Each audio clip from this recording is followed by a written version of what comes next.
doğan. Yılsın yurtar hacin dal ehliyeti yolsun. Tarikat qibol evliyayn tarikat busul dinan Elçin aleyhissalatu vesselam sunnetin ne bu. İstoriya dok me andolş bu tağan kuza xil me xil satsam. Hundelç deşi sans endol haji dal ehliyeti yolsun. Tarikat harçonaq tsandeş xil gullan barhar. Vaytamş sabu öyle aş'al doçtulhum nağdiç. Hundelç ve Elçino aleyhissalatu vesselam el doçtul harç hadiş kulş naxil der. İşte admaşhılar bağındılış, tarikat niyan inkarlo yaşnaq qı. Dal şey zaman şu imam şbahkitin Elçin aleyhissalatu vesselam hadiş tsandeş.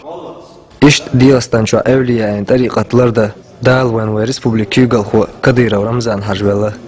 Çoğutak yasda virç ustaş da emço beş bol qayqan bu busul bejri xil Elçin aleyhissalatu vesselam sunnatlar deş evliyayn dal ehliyeti yolçer ne qobal beş qudiniyana kandoç qiyamatdina ve ustazin dal ehliyeti yolçer halqa yuh qayxil daxar dal dikans biqan boyl Ramzan hajin deyli Elçi aleyhissalatu vesselam ustaz dal ehliyeti yolçun reis xulilçun. Uğraşı yalçı şah dünyan cümaveli